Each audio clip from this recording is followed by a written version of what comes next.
मेरे श्याम लगो। हनुमान जी के अवतरण की बात अगस्त्य जी ने बताई है। राम जी ने कहा हम तो हनुमान जी का ही चरित्र सुनना चाहते हैं। अगस्त्य जी महाराज ने सुनाया है।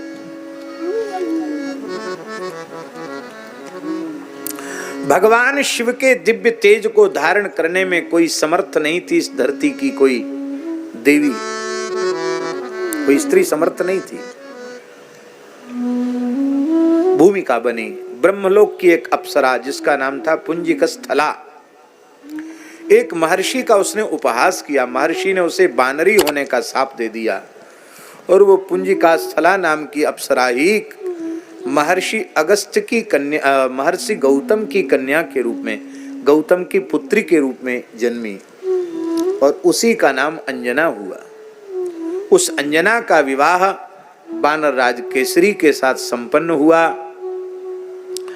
और केसरी को भी शाप ऋषियों का लग गया था कि तुम्हारे तेज से कोई पुत्र उत्पन्न नहीं होगा। ऐसा शाप लगा था। एक समय की बात है, वह तपस्या कर रही थी। अंजना तपस्या कर रही थी पर्वत शिखर पर। उसी समय उसको लगा कि मेरे शरीर का किसी ने आलिंगन किया। तो उसने भटकारते हुए कहा कि अरे कौन है, कौन दुष्ट मेरे शरीर का स्पर्श कर रहा है? मैं एक महान पतिव्रता नारी हूं, तुरंत मैं अभी सामने आओ, नहीं तो मैं शाप दे दूंगी। सामने भगवान वायु प्रकट हो गए। वायु ने कहा कि हम सबके बाहर भीतर प्राणवायु के रूप से निवास करते हैं, भगवान की विभूति हैं। वायु के स्पर्श से कोई दूषित होता नहीं। अरे हवाई से तो चल बोल रहे हैं, प्राणवायु निकल जाए तो जैसी आराम। मैं भगवान शिव के दिव्य तेज को तुम्हारे कर्ण मार्ग से हमने तुम्हारे उदर में स्थापित किया है। ये भगवान शिव का दिव्य तेज है और इससे राम काज की सिद्धि होगी। स्वयं शिव जी ही एक रूप से पुत्र बनकर तुम्हारे यहाँ आने वाले हैं। देवी तुम शाप मत दो। महान बल और पराक्रम और ज्ञान से संपन्न एक बालक तुम्हें प्राप्त होगा। अंजना परम प्रसन्न हुई और यह हनुमान जी का दिव्य तेज जब भगवान ने मोहिनी अवतार धारण किया, उस समय भगवान शिव भगवान के निकट उपस्थित नहीं थे, क्योंकि विषपान करने के कारण थोड़ी सी विष की गर्मी को शमन करने के लिए वे चले गए थे।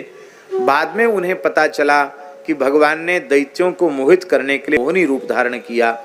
भगवान से बोले प्रभु मैंने आपके सभी अवतारों के दर्शन किए, मोहिनी अवतार का भी दर्शन कराइए। भगवान बोले वो अवतार तो असुरों को मोहित करने के लिए था, आप जैसे महात्माओं के देखने लायक नहीं है। ऐसा हमारा वो भड़काऊ कामोत्तेजक स्वरूप है। बोले महाराज आपका ही स्वरूप है, आपका कौन सा स्वरूप भक्त को देखने योग्य नहीं होगा, आप तो दर्शन कराइए ही। भगवान बोले भाई तुमको तो हम किसी बात के लिए इनकार कर नहीं सकते, जन कहूं कछु अदेय नहीं मोरे, पर आप धैर्य रखें, कभी अवश्य दर्शन हो जाएगा। एक बार भगवान शिव कैलाश में भगवती जगदम्बा पार्वती के सहित विराज रहे थे। उसी समय भगवान मोहिनी फूल की गेंद से खेलते हुए प्रकट हो गए और उनको देखकर भोले बाबा सब भूल गए कि गणेश जी, कार्तिकेय जी, पार्वती जी सब यहाँ हैं। पीछे दौड़ पड़े और पूरी धरती को भगवान शिव की चरण रस से और मोहिनी की चरण रस से भगवान ने पवित्र बनाया। इस लीला के माध्यम से भगवान का अमोघ तेज स्खलित हुआ। जहाँ जहाँ गिरा वहाँ हीरा, सोना, चांदी, पारा आदि की खानें प्रकट हो गईं। ये सब कार्य भगवान को कराना था। जब वे दंड का विंध्याचल के क्षेत्र में भगवान शिव पधारे तो उनका वह दिव्य तेज स्खलित हुआ और उसे ऋषियों ने अपने पत्र पुटक में विराजमान किया और उसी तेज को वायु को आदेश देकर के कहा कि भगवती अंजना तपस्या कर रही हैं, उनके भीतर विराजमान करो, इन्हीं से राम कार्य की सिद्धि होगी। ये बोलो श्री हनुमान जी महाराज की जय। अंजना माता बहुत प्रसन्न भई, इसीलिए गोस्वामी तुलसीदास जी ने हनुमान चालीसा में, आप सबको मालूम, शंकर सुवन केसरी नंदन, शंकर सुवन केसरी नंदन, तेज प्रताप महा जगबंदन, तेज प्रताप महा जगबंदन, तेज प्रताप महा जगबंदन, तेज प्रताप महा जगबंदन।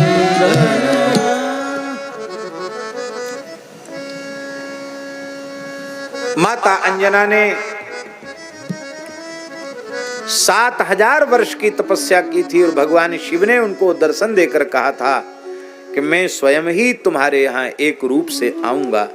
वे ही 11वें रुद्र के अवतार श्री हनुमान जी महाराज। बोलो हनुमान जी महाराज की। एक कथा और आती है, सुवर्चला की अप्सरा, उसको ब्रह्मलोक में ब्रह्मा जी ने गृद्धि होने का शाप दे दिया, तू गीध बन जा, गृद्धनी बन जा। और वह अत्यंत व्याकुल हुई, महाराज मैं शरण में हूँ, मेरी रक्षा करो, अपराध हो गया।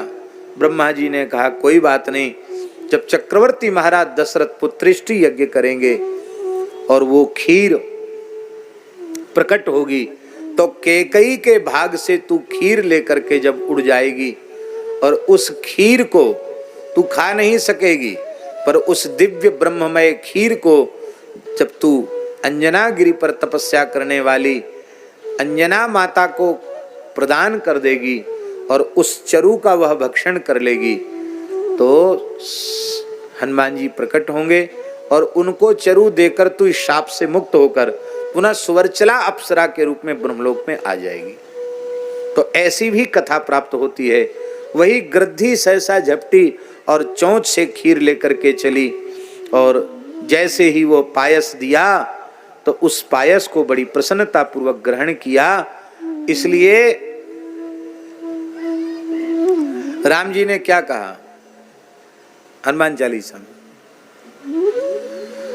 रघुपति कीन्ही बहुत बड़ाई, रघुपति कीन्ही बहुत बड़ाई, रघुपति कीन्ही बहुत बड़ाई, रघुपति कीन्ही बहुत बड़ाई।